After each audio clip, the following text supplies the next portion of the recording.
నమస్తే, welcome to Suman TV. Cancer అనేటప్పటికి అందరూ కూడా చికిత్స గురించే ఆలోచిస్తూ ఉంటారు. ఎలాంటి చికిత్స తీసుకుంటే క్యాన్సర్‌ని నివారించవచ్చు అనని, ఏ స్టేజ్‌లో గుర్తిస్తే నివారించవచ్చు అని. కానీ దాంతో పాటుగా మన జీవనశైలి, ఆహారపు అలవాట్లు కూడా ఎంతో ప్రధాన పాత్రను పోషిస్తాయని డాక్టర్స్ చెప్తూ ఉంటారు. సో, క్యాన్సర్ వచ్చిన వాళ్ళు అండ్ రాకుండా ఉండేందుకు మన జీవనశైలి ఎటువంటి ఆహారపు అలవాటు చేసుకోవాల్సి ఉంటుంది. ఈ విషయాలన్నీ కూడా డిస్కస్ చేద్దాం. మనతో పాటు ఉన్నారు రేడియో ఆంకాలజిస్ట్ డాక్టర్ ప్రశాంత్ గారు. Hello sir. హలో. సార్, బేసిక్‌గా అందరూ క్యాన్సర్ వచ్చిందని అంటే నాకు ఈ క్యాన్సర్ వచ్చిందని బాధపడతారు గానీ, ఎందువల్ల వచ్చింది? దాని మూల కారణం ఏంటి? మనం ఎక్కడ ఏ మిస్టేక్ చేస్తున్నాము? మన లైఫ్ స్టైల్ ఏంటి? లేదంటే మనం తీసుకున్నటువంటి ఫుడ్ హ్యాబిట్స్ ఏంటి? దేనివల్ల వచ్చిందని ఎవరు ఆలోచించరు. అవును. బేసిక్‌గా మనం తీసుకున్నటువంటి ఫుడ్ వల్ల కూడా ఎలాంటి క్యాన్సర్స్ వచ్చే ఛాన్సెస్ ఎక్కువగా ఉంటాయి? ఈ ఒబేసిటీ అనేది చాలా క్యాన్సర్లకి కారణం అండి. అందరూ ఏంటంటే స్మోకింగ్, ఆల్కహాల్ అంటారు. బట్ ఒబేసిటీ కూడా చాలా క్యాన్సర్లు, ఎస్పెషల్లీ ఆడవాళ్ళలో చూసుకుంటే రొమ్ము క్యాన్సర్ ఒకటి, యూటరైన్ క్యాన్సర్ అంటే గర్భసంచి క్యాన్సర్, అట్లాగే పేగు క్యాన్సరు.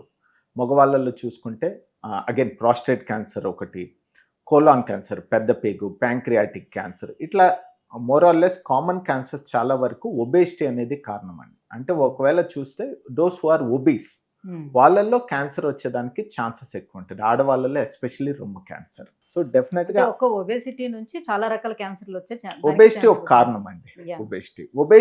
ఒబేస్గా ఉండే వాళ్ళలో రిస్క్ అనేది ఎక్కువ ఉంటుంది. బేసికల్లీ అందరు తెలిసిందే ఒబేస్ ఎందుకంటే మన ప్రాసెస్డ్ ఫుడ్, ఇంటి పట్టు భోజనం చాలా తక్కువ, బయట ఎక్కువ తింటాము, ప్రాసెస్డ్ ఫుడ్స్ ఎక్కువ కన్స్యూమ్ చేస్తాము.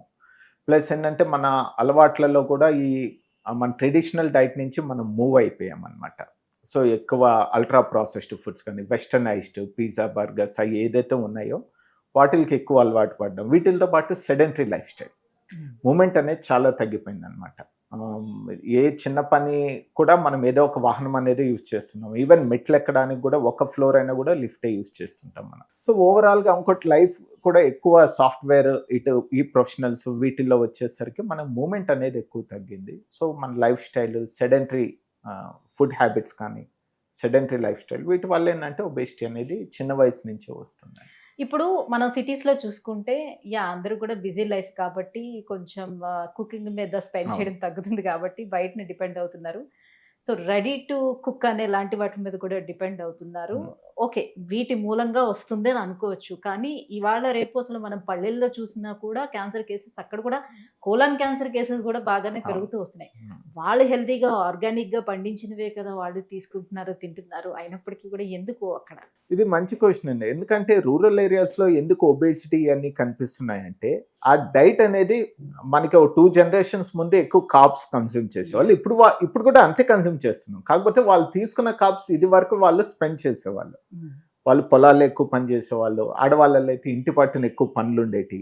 ఇప్పుడు డెఫినెట్గా అన్నిటికీ మిషన్స్ వచ్చాయి. ఆడవాళ్ళు ఇది వరకు వాళ్ళు చేసే అంటే ఈవెన్ మీరు చూసినట్లయితే పల్లెటూళ్ళలో ఇది వరకు వాటర్ కూడా తోడేవాళ్ళం, ఇప్పుడు అవసరం లేదు. సో ఆ రకంగా మనం డైట్ ఏమో సేమ్ తీసుకుంటున్నాం, అవి స్పెండ్ అయితే చేయట్లేదు అనమాట. సో దానివల్ల ఒబేసిటీ వస్తుంది. ఒబేసిటీ వల్ల రకరకాల క్యాన్సర్ వచ్చే రిస్క్, అఫ్ కోర్స్ మిగతా డయాబెటీస్, ఇవన్నీ హైపర్ టెన్షన్, కార్డియాక్ డిసీజ్, వీటన్నిటితో పాటు మనకి క్యాన్సర్ వచ్చే రిస్క్ కూడా అక్కడ కూడా పెరుగుతుంది అనమాట. సో వ్యాయామం చేయటానికి క్యాన్సర్ రిస్క్ తగ్గటానికి మధ్య సంబంధం ఏముంటుంది?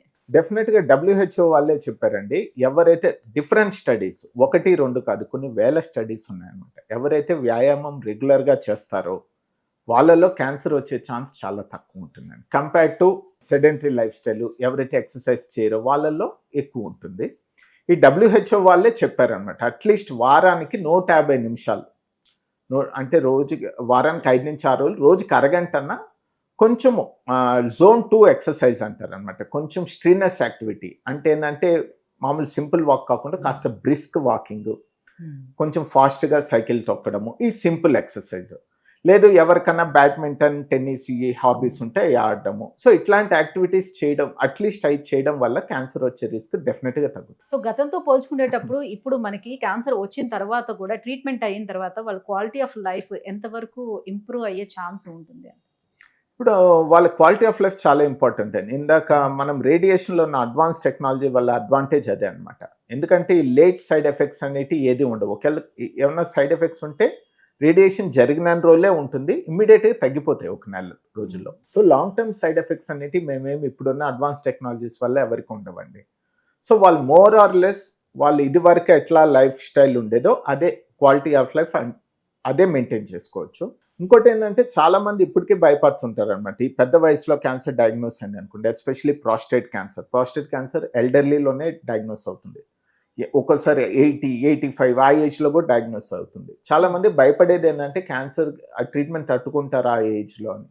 బట్ ఇప్పుడున్న టెక్నాలజీస్లో ఏం ప్రాబ్లం లేదండి. Age is not a factor. సేఫ్గా మనము ట్రీట్ చేయవచ్చు. రేడియేషన్ అయితే ఒకవేళ సిస్టమిక్ ట్రీట్మెంట్ అంటే కీమోథెరపీయే కాదు, వాళ్ళకి టార్గెటెడ్ థెరపీస్ కానీ ఇమ్యూనోథెరపీస్ ఇట్లాంటివన్నీ ఏ ట్రీట్మెంట్స్ అయితే సైడ్ ఎఫెక్ట్స్ తక్కువ ఉంటాయో అందుబాటులో ఉన్నాయి.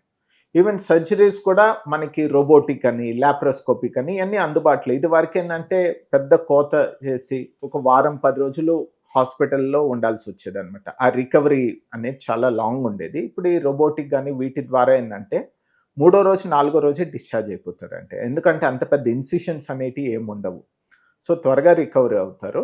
సో ఈ విధంగా చూసుకుంటే వాళ్ళ quality of life even cancer treatment తీసుకున్నా కూడా మోర్ ఆర్ లెస్ సేమ్ ఉంటుంది. రైట్. సో ఇప్పుడు జనరల్గా మనకి నీరు కలుషితం అవుతుంది, గాలి కలుషితం అవుతుంది, భూమి కలుషితం అవుతుంది. కాబట్టి ఇలాంటి తరుణంలో మనల్ని మనం చంపుకోకుండా అసలు ఎటువంటి అలవాట్లు చేసుకుంటే సేఫ్గా బయటపడగలుగుతాం? ఎందుకంటే ఆల్రెడీ ఇవన్నీ కూడా కలుషితమే ఉన్నాయి కాబట్టి ఇంకా అదర్ అలవాట్లు కూడా మనం చేసుకున్నాం అనుకోండి, మనం కిల్ చేసుకున్నట్టే కదా. సో అలా మనం సేఫ్గా బయటపడాలంటే ఎలాంటి అలవాట్లను అలవర్చుకోవాలి? ఇప్పుడు చాలా వరకు మన చేతుల్లోనే ఉందండి. ఇప్పుడు అందరూ చెప్తుంటారు, మీరు ఇందాక అన్నారు పొల్యూషన్, ఇవన్నీ ఒక ఫ్యాక్టర్స్. దానిలో మనం పెద్ద చేసేది ఏం లేదు. బట్ మనం చేయగలిగింది 80-90% ఉంది. ఒకటి హెల్తీ లైఫ్ స్టైల్. ఆల్కహాల్కి టొబాకోకి absolutely 0. No alcohol, no tobacco. దానికి దూరంగా ఉంటే చాలా వరకు 30-40% క్యాన్సర్ నుంచి మిమ్మల్ని మీరు కాపాడుకున్నట్టే. ఇదే కాకుండా మనం ఇందాక మాట్లాడుకున్నాం అనమాట, ఒబేసిటీ. మంచి హెల్తీ డైట్ తీసుకోవడం, ప్రాసెస్డ్ ఫుడ్ అంటే బయట ప్రాసెస్డ్ ఫుడ్ అవాయిడ్ చేసుకోవడము, ఎక్సర్సైజ్ చేసుకోవడం. మన డైట్ కూడా ప్రాపర్ బ్యాలెన్స్డ్ డైట్ అనమాట. అంటే ఏంటంటే ఇప్పుడు ఒక ప్లేట్ ఉందనుకోండి, అందులో 50% మనకి వెజిటబుల్స్, కర్రీస్ ఉండాలన్నమాట. 25% ప్రోటీన్ ఉండాలి, 25% మనకి కార్బోహైడ్రేట్ ఉండాలి. అంటే ఏంటంటే కార్బోహైడ్రేట్ అని చపాతీ, రోటీస్ కానీ రైస్ కానీ. ప్రోటీన్స్ అంటే అగైన్ డిఫర్స్ అనమాట. వెజిటేరియన్ అయితే లెగ్యూమ్స్, చన్నా కానీ, పాలాక్ కానీ, లేకపోతే పన్నీర్ కానీ, చోలే కానీ ఇట్లాంటివి కన్జ్యూమ్ చేయాలి. ఎవరైతే నాన్ వెజ్ తీసుకుంటే ఎగ్స్ కావచ్చు, పౌల్ట్రీ అంటే చికెన్ కావచ్చు, మటన్ కావచ్చు, ఇట్లాంటివి. 50% మటుకు కర్రీ ఉండాలన్నమాట. Curry and with vegetables and of course fruits. ఇట్లా బ్యాలెన్స్ డైట్ కన్జ్యూమ్ చేసుకున్నట్లయితే మిమ్మల్ని మీరు చాలా వరకు కాపాడుకోవచ్చు అనమాట. And no to processed and ultra processed foods.